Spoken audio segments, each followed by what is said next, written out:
Hi besties et bienvenue dans un nouvel épisode. Aujourd'hui, on va parler de ces 10 différentes habitudes qui m'ont permis de vraiment transformer ma vie, de passer des caps, de me sentir plus épanouie, d'accomplir ce que j'ai envie d'accomplir, de créer la vie que j'ai envie de créer. Et c'est vraiment 10 habitudes qui sont... On va pas parler de boire des matchas, manger du porridge le matin. Ça va être des choses qui sont beaucoup plus profondes. Vraiment qui ont vraiment impacté ma vie et j'ai vraiment pris conscience que j'avais besoin de suivre ces habitudes, j'avais besoin de faire attention à ces choses en particulier pour me sentir bien, pour me sentir épanouie et pour évoluer. Hop, je te coupe 2 minutes, c'est la Rachel du futur qui est en train d'éditer ce podcast. Je voulais juste prendre quelques minutes pour te souhaiter un très joyeux Noël. J'espère que tu as bien profité avec tes proches, mais surtout que tu as bien mangé parce qu'on va pas se mentir, c'est le plus important. Et puis, je te souhaite bon courage pour cette semaine si tu travailles, on est ensemble. Et puis, si tu es en vacances, profite à fond et je te souhaite une très belle écoute. Donc la première, c'est tout simplement de me fixer des objectifs. Et vraiment, je m'en suis rendu compte, je pense, pour la première fois, vraiment de l'impact des objectifs avec des dates, lorsque j'ai sorti ma première formation, donc, qui s'appelle la formation Moneymaker. D'ailleurs, elle va bientôt changer de nom. Et en fait, c'était donc il y a 1 an et demi maintenant. Durant l'été, je me suis dit, j'avais sorti déjà en fait des vidéos YouTube qui avaient bien marché, à mon niveau bien sûr, sur le budget. Et je me suis dit, il faut vraiment que je crée une formation pour expliquer aux gens exactement comment je fais, étape par étape, les comptes que j'utilise, comment je divise, etc. mes investissements, mes dépenses, etc. Comment je catégorise, toute la partie mindset, etc. Bref. Je me suis dit, je vais créer une formation et donc je me suis dit, il faut qu'elle sorte à tout prix pour septembre. Il s'avère que cet été-là, je ne partais pas en vacances, tout simplement parce que j'avais choisi, donc j'étais encore employée à cette époque-là et j'avais choisi de travailler l'été. Et donc je me suis dit, je vais, étant donné que c'est toujours un petit peu plus tranquille, etc., je me suis dit, à chaque fois que j'aurai des moments off à mon travail, je vais travailler dessus. Et l'objectif, c'est qu'en septembre, ce soit sorti. Et donc, en fait... Au lieu, parfois, je me mettais un petit peu à procrastiner ou j'avais un petit peu la flemme de travailler dessus, mais je me disais, attends, si ça doit être sorti en septembre, il faut que tu fasses la rédaction, il faut que tu fasses les tournages, il faut que tu fasses les montages, il faut que tu fasses l'editing, il faut que tu fasses le site internet, il faut que tu fasses les pages de vente et la promotion. Et en fait, je me rendais compte qu'il y avait un travail énorme et que je pouvais absolument pas gâcher mon temps.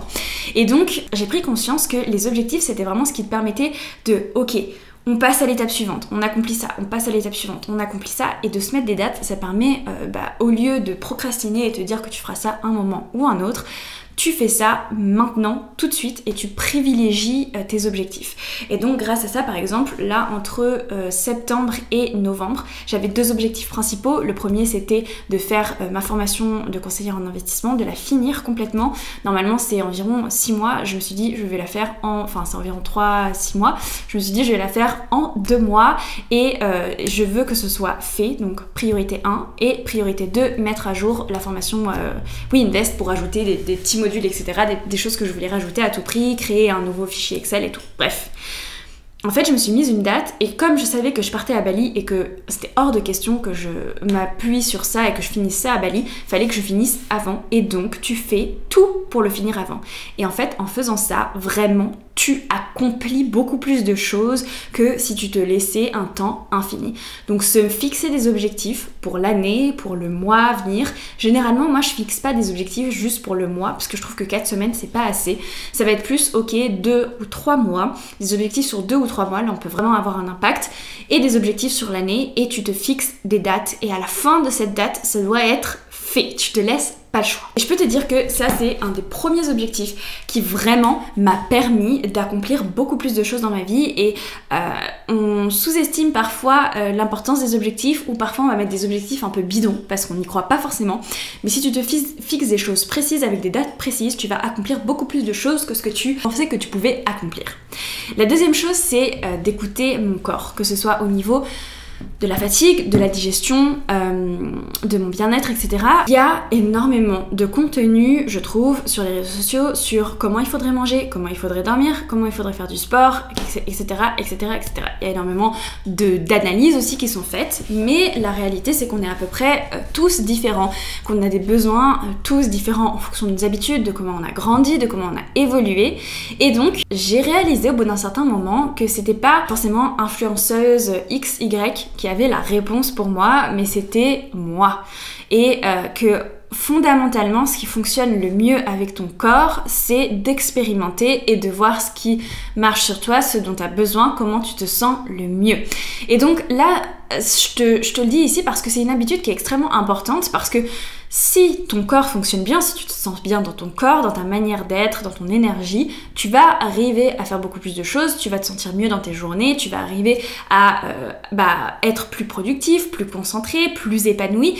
Bref, ça transforme une vie en fait quand on se sent bien dans son corps. Au niveau de ta digestion, c'est important. Moi j'ai beaucoup analysé ma digestion, j'en ai déjà parlé dans des podcasts, mais ça peut être aussi au niveau de mon sommeil.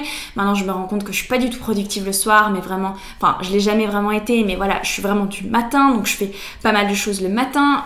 Je me rends compte que je préfère manger tel et tel aliment, et que manger du tofu matin, midi et soir par exemple, contrairement à ce qu'on peut dire, moi ça me convient pas à mon corps, je me sens plus lourde, j'ai une digestion plus lourde que si je varie plus entre des protéines animales et protéines végétales. Et oui, c'est peut-être pas forcément bon pour l'environnement, et oui, c'est peut-être pas forcément le mieux selon certaines études, certaines personnes, ce qu'elles peuvent penser, etc.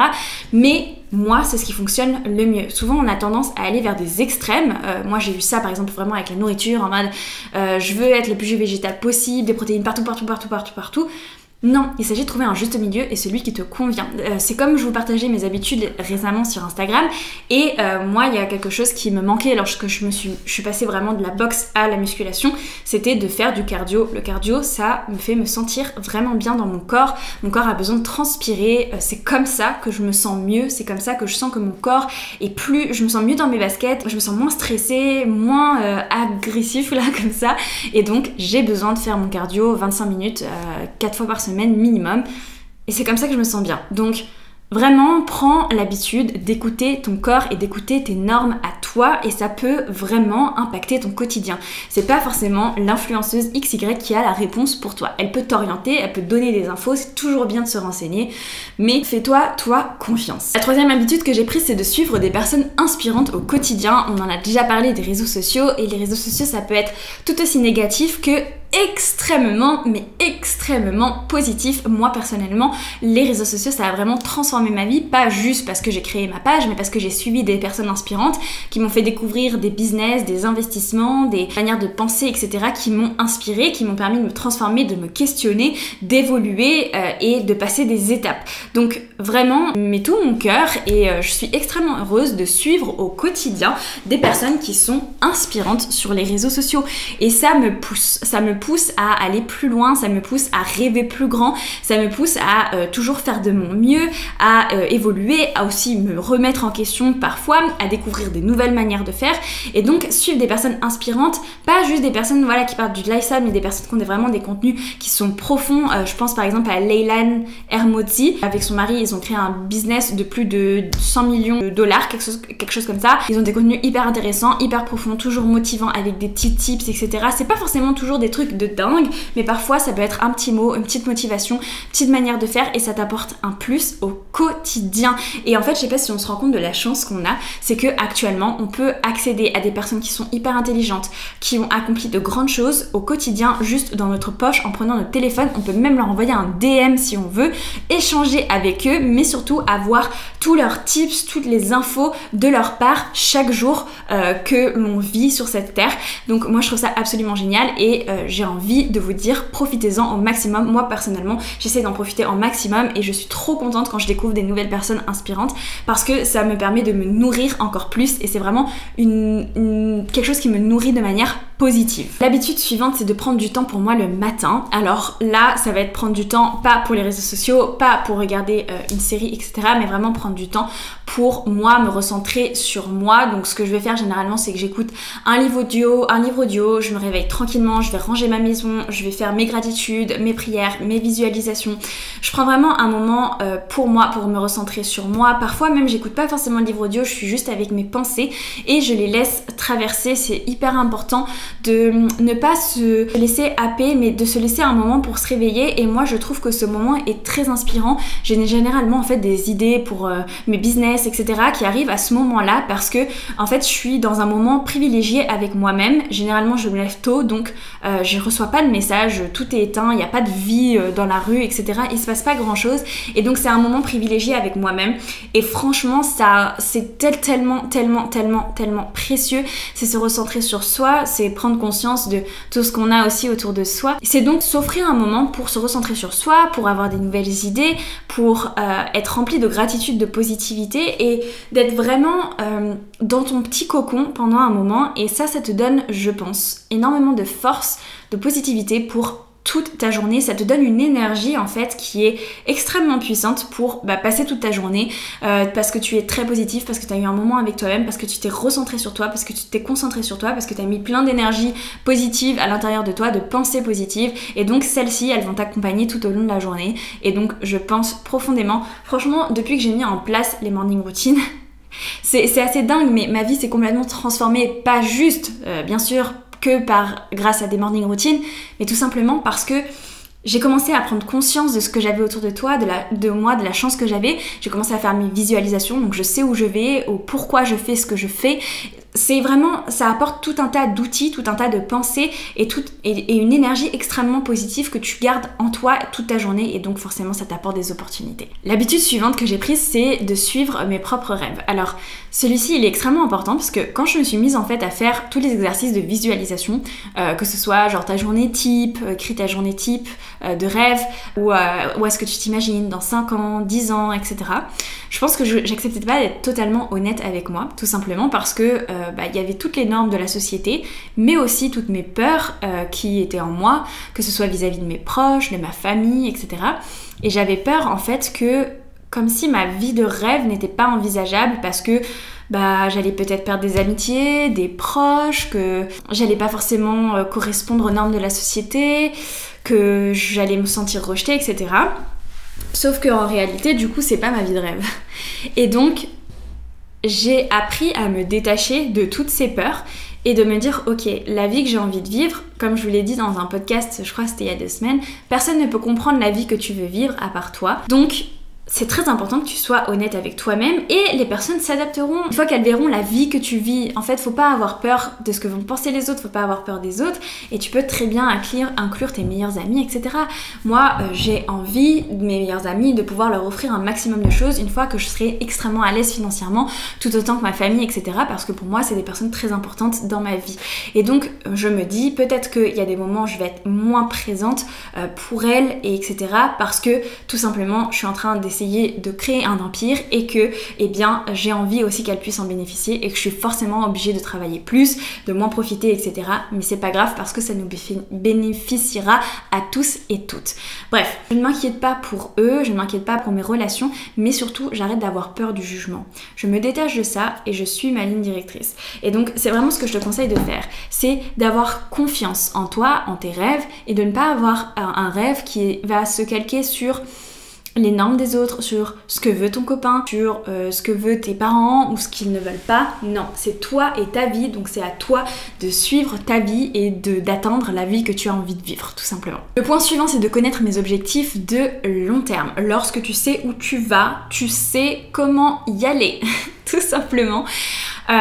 C'est bien d'avoir des objectifs court terme, genre des choses qu'on peut faire maintenant, ça donne l'impression d'avancer, c'est extrêmement important. Des objectifs moyen terme sur environ 1 an, mais aussi savoir où est-ce que tu veux être dans 5 ans, 10 ans. Il y a énormément de gens qui se disent « Ah, c'est la pire question qu'on me pose, etc. » machin. Alors, il y a beaucoup de personnes qui n'ont pas forcément envie de dire où est-ce qu'ils veulent se voir dans 5 ans, 10 ans, et ça je comprends, parce que c'est quelque chose d'hyper personnel. Moi-même, je te dirais pas à 100% ma vision, c'est ça dans 5 ans, 10 ans, même si moi elle est très précise et que je me la répète tous les matins, j'ai pas envie que tout le monde entier soit au courant, et c'est normal, c'est quelque chose d'hyper personnel.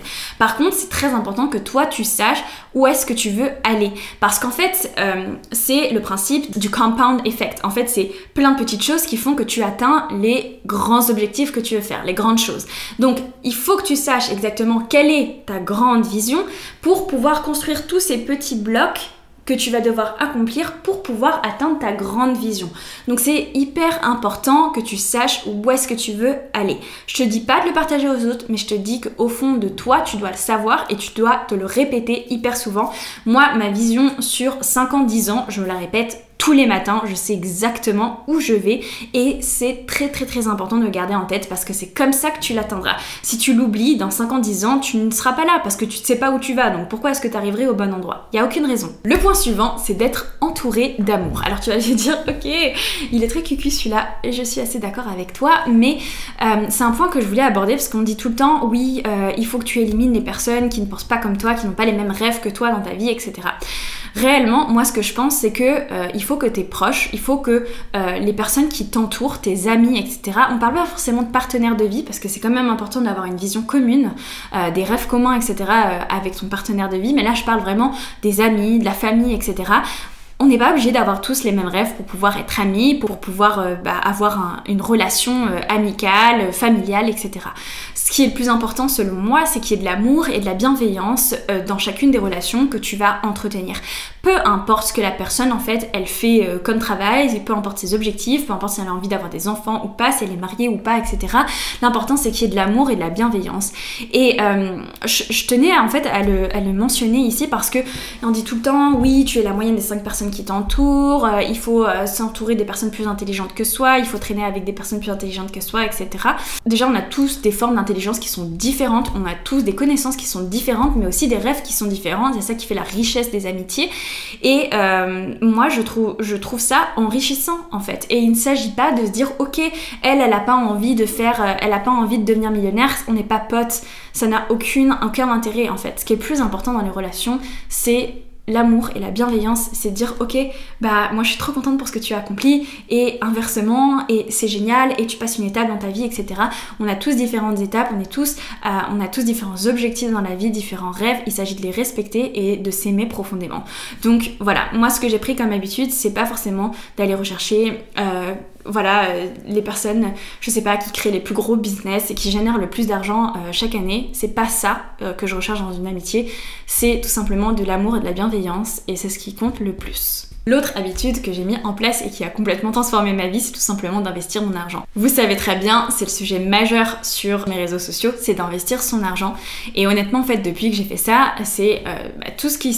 Toute ma vie en fait qui s'est transformée tout simplement parce que je me suis mise à gagner plus, parce que je me suis mise à investir plus et donc mes investissements m'ont rapporté plus et donc j'ai pu réinvestir plus et donc ma richesse augmente beaucoup plus rapidement qu'il y a 3-4 ans.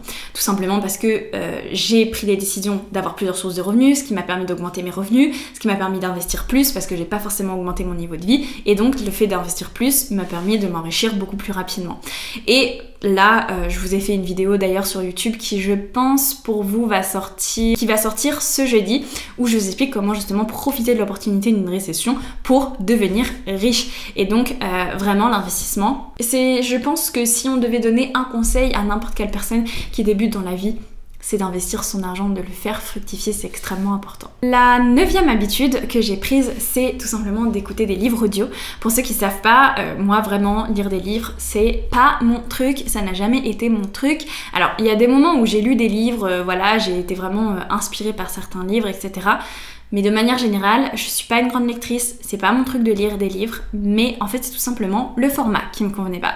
Moi j'adore les livres audio, je suis d'ailleurs très auditive, je suis sensible aux voix, aux sons, etc. Et en fait j'ai découvert ce format il y a maintenant 4-5 ans, tout simplement quand je bossais pour une multinationale, j'étais employée et j'avais des tâches répétitives, je pense que je vous l'ai dit 15 fois ça, j'avais des tâches répétitives, je savais pas quoi faire, j'en avais marre d'écouter des podcasts et je me suis dit tiens, j'ai découvert les livres audio grâce à des Américains, grâce à un contenu d'une Américaine ou d'un Américain, parce que eux ils sont fans de ça, et je me mettais ça et j'ai découvert tellement de choses et grâce à ça je me suis vraiment énormément instruite, j'ai appris beaucoup, j'ai vraiment découvert des nouvelles manières de penser, d'investir, de gérer mon argent, de voir le monde, etc. Donc vraiment les livres audio ça a complètement transformé ma vie et je pense que pour la plupart d'entre nous qui aussi avons des vies qui sont très, très remplies, etc., les livres audio, c'est génial parce que tu peux lire un livre, faire ta vaisselle, etc. tout en découvrant tout un univers, en apprenant énormément, en pouvant bénéficier de tout le savoir qu'on peut trouver dans les livres. Et ensuite, l'habitude que j'ai prise ces dernières années, c'est de m'offrir des moments de millionnaire.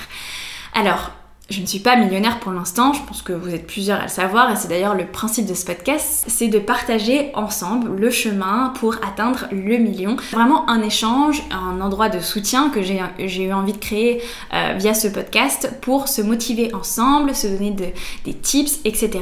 pour atteindre le million. Bref, il y a quelque chose qui est très très très important pour moi, c'est que pour que ton cerveau comprenne qu'il est possible que tu aies un lifestyle de rêve, il faut que tu t'offres ces moments de rêve.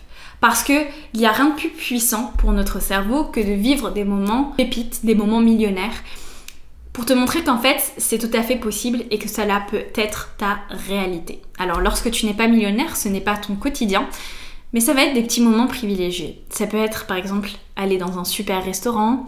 Ça peut être comme ce que j'ai fait quand j'étais à Bali, louer une très belle villa. Ça peut être, par exemple, partir en voyage. Ça peut être t'offrir une belle pièce, un beau vêtement. Moi, je sais que, par exemple, je suis pas du tout sensible à ça, mais il y a des personnes pour qui le luxe a une vraie signification, une vraie importance.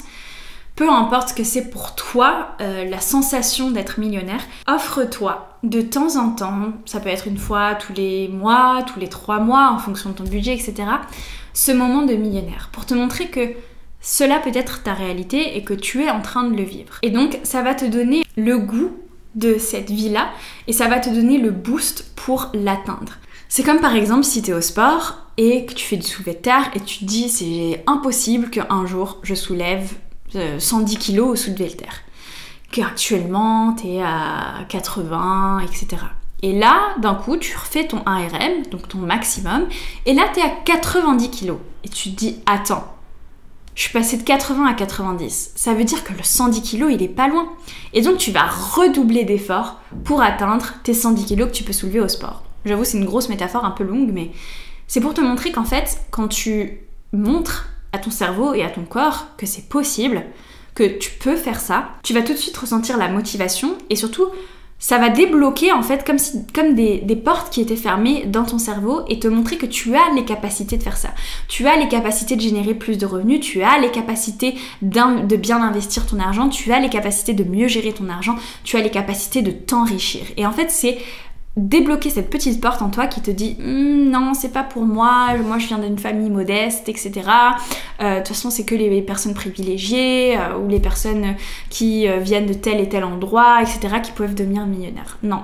En t'offrant ce petit moment de millionnaire, tu ouvres cette porte et tu dis à ton cerveau et à toi-même tu as toutes les capacités pour atteindre cette vie de millionnaire, c'est possible. Et donc, il ne reste plus qu'à fournir les efforts et passer à l'action. Et donc, c'est de rappeler de temps en temps que tu es capable de le faire, que cette vie de millionnaire, elle est tout aussi applicable à toi qu'à n'importe qui d'autre sur cette terre, que tu as toutes les ressources et donc il suffit juste de continuer sur ton chemin, de redoubler d'efforts et que un jour, ce sera ton quotidien. Voilà, en tout cas c'est tout pour moi. J'espère que cette vidéo elle t'a plu et qu'elle t'aura donné des idées de petites habitudes à implémenter dans ta vie qui peuvent carrément la transformer. Moi je te dis à jeudi pour une vidéo YouTube à 6h45 et je te fais des bisous. Ciao!